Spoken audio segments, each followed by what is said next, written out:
for today.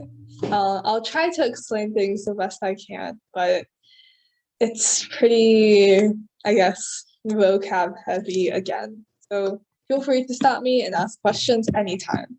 So we're going to start off right where we left off at Meristems. So in organisms, there are two main kinds of growth. So animals exhibit determinate growth. So for example, humans.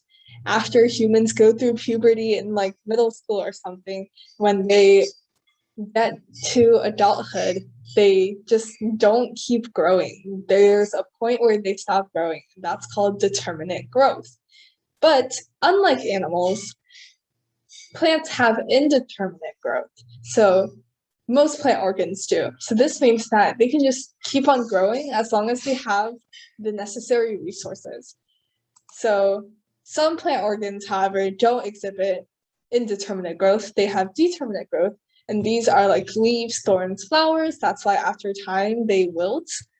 But like the roots and the stem, they can grow as long as they have sunlight, water, all the minerals they need. So they are capable of indeterminate growth because of something called meristematic tissue, which we call meristems. And this is just basically undifferentiated tissue. So this means that the cells in this tissue aren't stems or roots or leaves yet. They can turn into any of these and just keep on growing. So there are two main types of meristematic tissue. There's apical meristems, which are located at the tips of the roots. So pretend these are like the roots. This, the tip, that would be where the apical stem is located. You have like a stem, apical meristem here. They're also located at axillary buds where leaves grow from the top. Or looking at the diagram here, I think it has, yeah, okay, so like near the top, like the side bud things, they're axillary buds. So primary growth, you guys don't need to know what that is yet. We'll look at it later. But basically, meristems grow in two main different ways, primary growth and secondary growth. Primary growth of meristems allows roots to extend throughout soil. And this also increases exposure to sunlight because obviously when you have more roots, you have more area for sunlight to penetrate. And then in non-woody plants, primary growth produces almost all of the body. So non-woody plants are plants without wood. So trees would be woody plants. Grass would not be woody plants. And so most of their body results from primary growth of meristem. Again, no need to know what primary growth is yet. More in depth later. Lateral meristems creates things called vascular cambium and cork cambium. No need to know what that is yet. This is just an overview of everything we're going into later. So secondary growth, the second kind of main type of growth in meristematic tissue in plants, produces wood in woody plants. But in non-woody plants, it's vascular cambium and cork cambium. So in short, meristematic cells are cells that are sources of new cells. So if in terms of animals, we call these stem cells. So plants are to meristems as animal is to stem cells. And so when you are a fetus and you have to like grow a brain, a heart, all of these results from stem cells differentiating. And so that's why there's been a recent movement to call meristems stem cells to like match the animals, but really they're stem cells. They're initials. They're the initial cells. And then new cells that arise from the meristematic cells are called derivatives because they are derived from the main meristematic cell. So what is primary growth? I said this term a bunch of times the last slide. What is it actually? So first we need to understand that at the tip of a root, Oh, first we're looking at primary growth in roots first, then shoots. As a refresher, everything below the ground that belongs to a plant, roots. Everything above, the stem, the leaves, the flowers, shoots. So we need to first understand that the tip of a plant root is covered by something called a root cap. And as you can probably infer from the name, it protects the apical meristem. And so the way it protects it is that it secretes slime that makes the soil around the root wetter, moister. I'm sorry if you don't like that word. So the root can actually go into the soil easier and grow faster. So behind the root cap, growth occurs in 3 different zones of primary growth. So primary growth occurs in 3 zones in roots behind the root cap. So first we have, this is in chronological order based on process. First, we have the zone cell division. This is where you have your root apical meristematic tissue, and new root cells are produced from this meristematic tissue. And these new root cells would be called derivatives. And then we have zone of elongation. And this is where the root cells, okay, so pretend this is your meristematic tissue. And so in the zone of cell division, a cell would break off from this zone. And then in the zone of elongation, these cells would actually elongate and they would push further into the soil. And this is how roots grow. And then the root apical meristematic tissue keeps on adding cells. So it just keeps on pushing and growing and growing. And then finally, you have your zone of differentiation, also known as zone of maturation, where it becomes distinct cell types. So epithelial cells, sclerenchyma cells, if you guys remember what that is, for a refresher, sclerenchyma cells are cells with a lot of lignin, which is a structural support cell, polymer. And a polymer is just a bunch of molecules chained together. And so this produces the epidermis, ground tissue, and vascular tissue. So primary growth results in these 2 types: epidermis, the skin of a plant; ground tissue, any part of the plant that is not the vascular tissue or the skin; and then vascular tissue, xylem, phloem, which transports water and food. So root ground tissue is mostly made out of parenchyma cells. So parenchyma cells are a type of cell, if you guys don't remember, that have thin walls and are usually used for structure, but also growth. They don't limit the growth while supporting the plant. And then, so in the inner layer of a root, you have your endodermis, outer pericycle, where lateral roots arise. These are just all vocabulary terms. If you look on the diagram on the right, yes, that is right. I definitely know right and left. So first, you have your root cap, and right behind your root cap, you have your zone of cell division, which is where new root cells are produced. Then you have your area of elongation, where it elongates. As you can see, like the cells are smaller in the cell division zone, but then they get longer in the elongation zone, and then maturation. Yeah. Okay, now primary growth in shoots. So shoot apical meristematic tissue usually occurs in a dome-shaped mass at the tip of a dividing shoot. So when you have like a seedling that is sprouting from the ground, at its very tip, there's going to be this apical meristematic tissue. And so leaves form from leaf primordia, which is a vocabulary term. It occurs on the sides of the meristematic tissue, as you can see on the diagram on the right. you have your dome, and then you have your leaf primordia, stemming from the two sides, and these will eventually form two new leaves. As you can see the shape already. So in this area, internodes, which is the spaces between leaves, are usually very short, and that's why young leaves occur closely together. And then so elongation of the leaves occur because internodes, the cells in the internodes are lengthening. So that's why, even though when they're young, they're closer together, then when they grow up, they become further apart. So I know we talked about apical dominance last week, but again, good to review.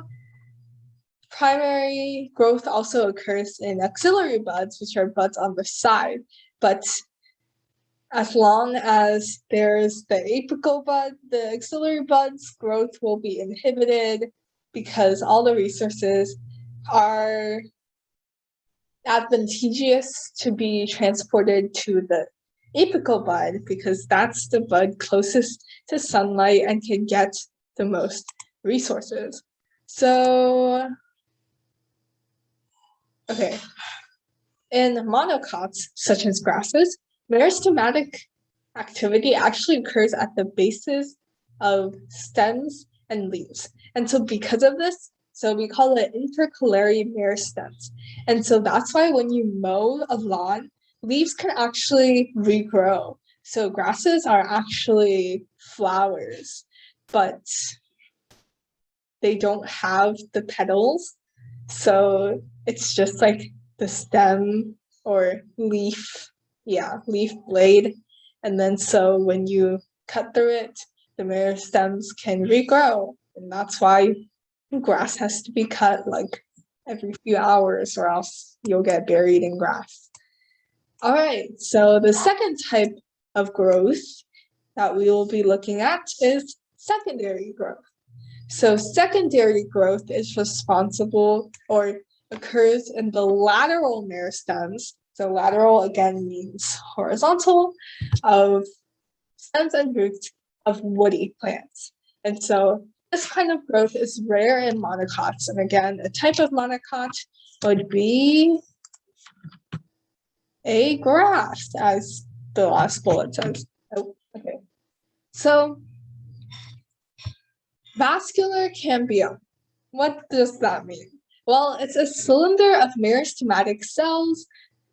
And so in wood, the vascular cambium cells would be parenchyma cells, which again, there are 3 types of cells in ground tissue, and parenchyma cells have the thinnest cell walls. And so this would be exterior to the xylem, interior to the phloem and the pericycle. We'll get more into what the pericycle is in the later diagram. So xylem, water transport tissue, phloem, food transport tissue, vascular cambium, in between. Okay, so tissues are produced by the vascular and cork cambiums, again, which are derived from meristems that are lateral. So the vascular cambium acts secondary xylem, which is also called wood, and secondary phloem. So this increases support in plants, and again, xylem on the inside, phloem on the outside. When we get to the next slide, there'll be a better visualization of this, but some initials, which are again meristematic cells that can turn into any kind of cells, are elongated.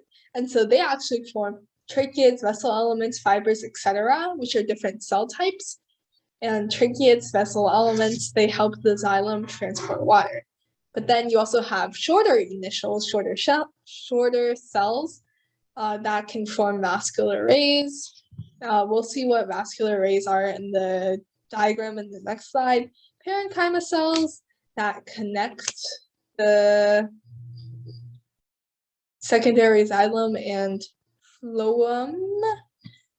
Again, secondary xylem is just wood, and they move water, nutrients, store water, store food, also help with wound repair. So like if lightning struck a tree, these shorter meristematic cells would go there, make up for the lost tissue.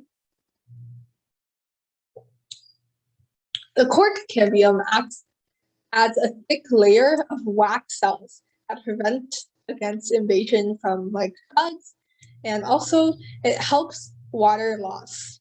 So water loss is a really big problem for plants because plants need water, obviously, and so the cork cambium would protect against that. So secondary xylem cells are actually lignified and account for the hardness and strength of wood. So again, secondary xylem cells undergo process to become wood. Wood equals secondary xylem. And so we can actually observe, just to put all of this into simple terms, secondary growth is what makes wood. Primary growth is what makes, primary growth is what makes new leaves, new stems, new roots. But secondary growth, even simpler terms, primary growth induces vertical growth. Secondary growth, horizontal growth. Okay, just getting that out of the way. So spring wood can actually, so in the spring, you have thinner cell wall cells. And so that transports water. In the summer, you have thicker cells for support because you don't need that much water because the plant isn't growing as much. And so we can actually look at rings because every year the secondary growth produces new rings. And so we can observe these rings. And so the thicker the ring, you knew it was a warmer year. The thinner the ring, you knew it was a colder year. So yeah, because this is called dendrochronology, which is studying a tree's rings to determine the climate over time, which is actually pretty cool. So this is just a diagram, a very pixelated diagram of everything I talked about last slide. So, So this is the cross section of a plant that looks like an asparagus. But first you have your middle, and that's going to be your pith, which is just like a center. And then you have your primary xylem, your vascular cambium, which is in between the xylem and the phloem, your cortex. So this is a non-woody plant.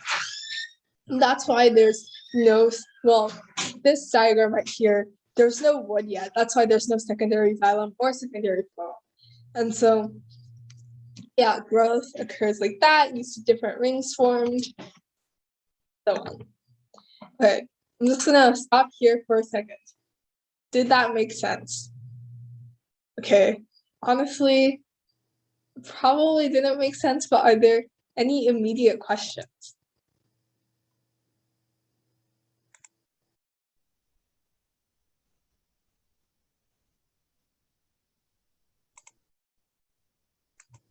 Okay. I'm going to assume that there are no immediate questions. Hang on. Okay. Yes, okay, there we go. Now we're good. All right. So after moving on from that horrible section, I promise it gets better. Let's look at leaves very, very briefly. So leaf anatomy. So this is a cross section of a leaf. So first you have guard cells that guard stoma, which is like a pore that gas can come through. So as you know, leaves turn carbon dioxide into oxygen, and that's where we get most of our oxygen. So, but what if you don't have enough water to help turn the carbon dioxide into oxygen? Then you need to conserve your resources. And so this is when guard cells come into play. They open and close to help determine the flow of resources throughout something. Again, you have your veins, which contain your vascular bundle of xylem and phloem. You have a cuticle, which protects it. It's waxy. It protects it from invaders, water loss. Yeah, I think that's all you need to know. Oh, in the mesophyll, that's where you get your photosynthetic cells. That's where photosynthesis actually takes place. Yeah. Okay. So, things that make slightly more sense than what I just said. Let's look at flowers. So, flowers are a type of, or an organ of a plant that has determinate growth. It can't grow on forever and forever. It will eventually wilt, as you guys have probably seen. So there are 4 main parts to a flower: the sepals, the petals, the stamens, and the carpels. And all of these attach to a part of the stem called the receptacle. That's where flowers are attached. So the sepal and petal are sterile. That means they don't reproduce. However, the stamen and carpel, they are the reproductive structures of a flower, and so they are actually what helps create new flowers. So sepals are leafy covers of floral organs. So I'm going to go back and forth between this diagram and this because I think that's easier to visualize. But as you can see, the sepals protect the flower, and they're like at the end. They're the 2 things. The petals, they are bright, they are pretty, they attract pollinators. And then so the stamen is made up of a thing called the filament and anther. So the filament, as you can see, is like this tube thing, and then the anther is like the yellow pollen thing. So they are the male organ. So the anther contains chambers called microsporangia that produce pollen, and pollen is essentially what allows plants to spread and fertilize and make new plants. The carpel is the receiver of pollen and the female organ. There's an ovary at the base. As you can see, it's the round thing. It's where seeds arise. And then you have a long neck that stems from it called the stigma, which actually captures the pollen that fertilize the seeds within the ovary. So ovules, actually, I'll get into this later, so we don't need to know that right now. Yeah, and then a pistil is 1 or more fused carpels. So sometimes they're used interchangeably if there's only 1 carpel, but if there's 2 or more fused carpels, then we call it a pistil. So there are 2 main types of flowers. You have your complete flowers, which have all 4 basic floral organs: sepals, petals, stamen, and carpel. Then you have incomplete flowers, which don't have all 4. Maybe they're missing petals, like in grass, which is why grass isn't pretty, but grass is still a flower. It's classified as that. You have flowers that don't have stamens and carpels. They're sterile. They can't reproduce. Or maybe they only have stamens. Maybe they only have carpels. Then they're unisexual. But if they have both, then they're not unisexual because there's both male and female organs. And so inflorescences are groups of tiny incomplete flowers. So you know how like some flowers are like you have petals and then you have the center disc? The center disc is actually made out of tiny incomplete flowers that are grouped together in an inflorescence.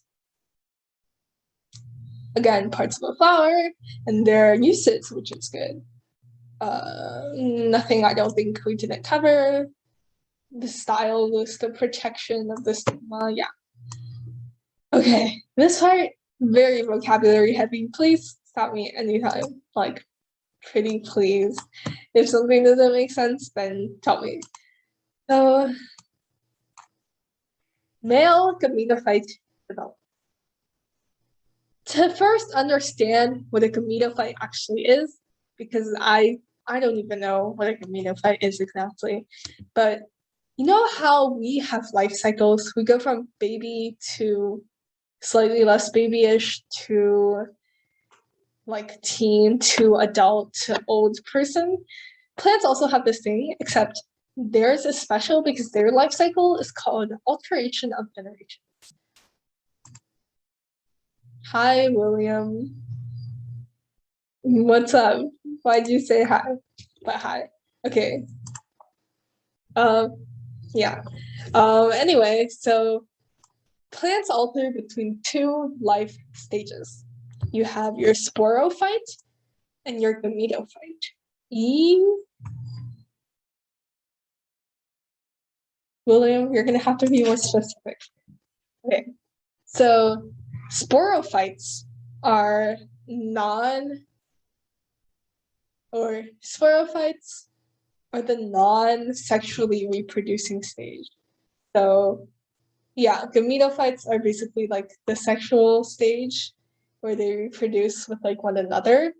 And so in the stage, obviously, to have sexual reproduction, you need a male and female. So developing the male gametophyte is really important in flowers. So again, the male gametophyte has 4 sporangia, so also known as pollen sacs. The male gametophyte is technically like the whole filament and anther. So inside the anther, there are 4 pollen sacs.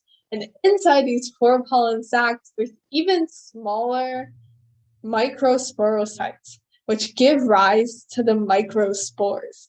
And microspores undergo mitosis, asexual cell division, basically creating clones of yourself, to produce the male gametophyte with 2 cells. So you need, this is 4, you need 2 cells to make the male gametophyte. So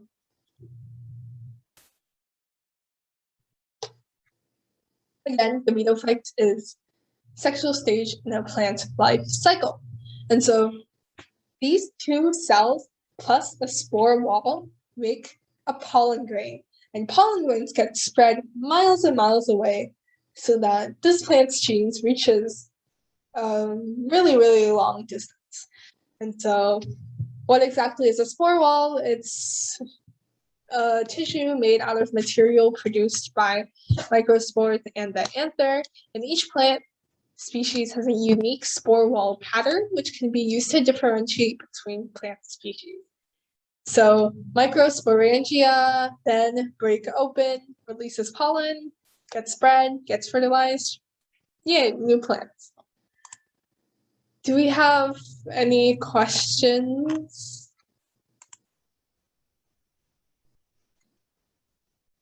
No questions? So if I gave you guys a pop quiz right now on this, you guys would all get 100? Sorry, I'm being influenced by my biology teacher who gave me a pop quiz today. And like, he didn't even tell us about it. Do these plants give out brain cells? Because I do, okay. Okay, Caleb. Okay, honestly, okay, let me summarize this. Plant plus plant equals new plant, different from original parent plants. Offspring plant needs different genes from both parents. Where do you get those genes? Well, you have female genes and male genes. Male genes come from the male gametophyte. Gametophyte is a plant that is currently mating with the female to produce a new plant. Inside the male gametophyte is made out of long stalk that holds the anther, and the anther has pollen sacs inside, and these pollen sacs create pollen, and pollen is what contains the genes to make new plants. Yeah, there we go. Okay, does that make more sense? Hopefully, I don't know, man. But yeah, now I'll do like a summary for every slide because this is really heavy stuff. So female gametophyte development, just the other end of the spectrum. We got through the dad, now we're looking at the mom. female gametophyte, another name is the embryo sac. So there are more than 15 methods of developing the female gametophyte, but we're going to look at the most common one. So first, the megasporangium, which is another name for embryo sac, which is another name for female gametophyte, is covered by 2 seed coats, also known as integuments. Except there's a gap at a hole called the micropyle. The micropyle is where the pollen tube penetrates. So yeah, the megasporocyte, which is the mother cell in the female gametophyte, undergoes meiosis, which is sexual cell division. So it needs another source, and that will usually be pollen to help it split. And it splits into 4 megaspores. Haploid, we don't need to go into haploid, diploid, because that's irrelevant. But yeah, just remember that megasporocyte undergoes meiosis, produces 4 haploid megaspores, but only 1 survives. And then the nucleus of that 1 megaspore that survives, it undergoes mitosis 3 times. And then this produces a large cell with 8 nuclei. We don't need to go through the last bullet. So in simple terms, the female gametophyte plus male gametophyte, new plant. Where do you get the female gametophyte? Well, female gametophyte, another name, embryo sac. Where you get the embryo sac is through developing it. Megasporangium, another name. It's covered by 2 seed coats. Actually, no, you don't even need to know that part. But basically, how the female gametophyte forms is that the mother cells in the embryo sac produce megaspores, baby cells from the megasporocyte, the mother cell.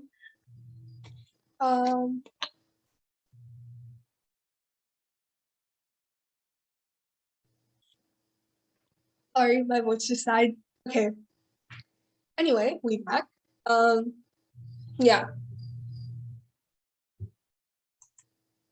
Okay.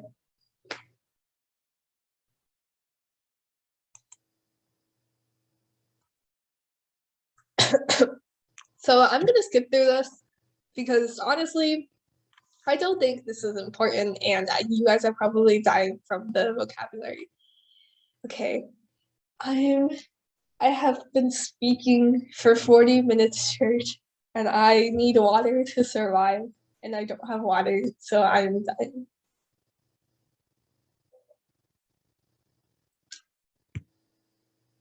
All right. Okay, we're good. Anyways,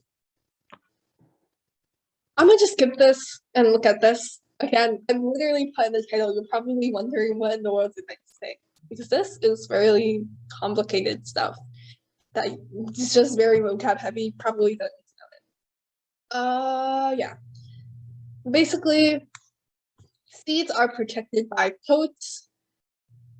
Inside seeds are things called cotyledons, which protect the seed. And then you can see diagram of seed growing, and then you can see the little root thing is the epicaudal. That's what it said. I'm very scared to click that image. Oh no, never mind. That's the image that I put. Yeah. Always credit your sources, guys. Okay. This is actually stuff that is understandable. Again, another stock photo, but basically, ovules become seeds, and ovules are protected by the ovary. The ovary becomes fruit. So what's the point of fruit? Well, it's not to satisfy human diets because it tastes good. It's actually to protect the seeds of a plant, a flower, to be exact. And it also helps in seed dispersal because when animals eat the fruit, they also poop it out in a different location. And seeds get dispersed in different locations, new plants, woohoo. So there are different types of fruits actually, not like berries or whatever, but in biological terms. First type of fruit, simple fruit, 1 carpel. or several fused carpels, one pistil, as you guys hopefully remember. 2 types of simple fruits, dries, includes peas, nuts, fleshy, nectarines, peaches. Yeah. Aggregate groups are a single flower that has one or more separate carpels, so it's not fused. There's a bunch of different fruits clustered on one single receptacle, which is the thing that the flower attaches to, if you remember. An example, raspberries. There are a lot of different like tiny fruitlets attached to one thing. Yeah, as you can see in the diagram. Inflorescences. Inflorescences give rise to multiple fruits, not like 2 or more fruits, but like multiple fruit. That's what it's called. Examples would be pineapple, dragon fruit. Yeah, the ovary walls thicken and they combine to form one fruit. Other floral parts that contribute to the fruit but aren't necessarily the ovary are called accessory fruits. Example would be apples. So apples, their flesh actually comes from the receptacle, so the thing that the flower is attached to. And the actual core is the only thing that actually develops from the ovary. And then in strawberry, again, enlarged receptacle with embedded fruit. Each fruit has a single seed. All right, what are fungi? So moving completely away from plants, we're going to be looking at kingdom fungi. So fungi are part of kingdom fungi, which are a specific classification of animals. Oh my god, I did not say that. Okay, specific classification of life. Kingdom Animalia are animals. So characteristics of fungi are eukaryotic. That means they have membrane-bound organelles. So they have a nucleus, mitochondria, powerhouse of the cell. They can't move. They don't have vascular tissue, so they can't transport water or other nutrients throughout their body using vascular tissue. They don't make their own food. They are heterotrophs. Oftentimes they decompose other things, and also they may be parasitic, so they leach off of their hosts. They have cell walls made out of chitin, which is a specific type of molecule, and they reproduce by spores. We're not going to get into that, but just, yeah, remember that. There are 2 main types of fungal structures. Yeast. They are single cells. They usually live in moist environments because they only have one cell. They need to diffuse water. They need to live in a watery environment so they can get water. Yeah, if you're wondering, these are the same yeast that go into your bread. Filaments, they are multicellular. They're made of more than one cell, and they are what we will be looking at. So, okay, I'm going to speed through this real quick. I spent way too much time on plants, but basically, their body structure is adapted in a way so that their ability to absorb and grow are maximized. And so they have a network of tiny little filaments called hyphae. So if you think of plant roots, hyphae would be what plant roots are to fungi. And so these hyphae have tubular cell walls made out of chitin. Yeah. Oops, I accidentally clicked it. Chitin is a nitrogen-containing polysaccharide also found in the skeletons of arthropods, like insects. So hyphae form a mass called the mycelium. So mycelium would be like a root system. And so this mycelium basically wraps around what fungi consider to be food. Statistic, 1 cubic centimeter of soil may have 1 kilometer of hyphae, which is insane. It channels materials through cytoplasmic streaming to hyphae tips. So that means if you have like water next to one hyphae, it can travel through the cytoplasms of all of the other hyphae cells and get to the fungi eventually.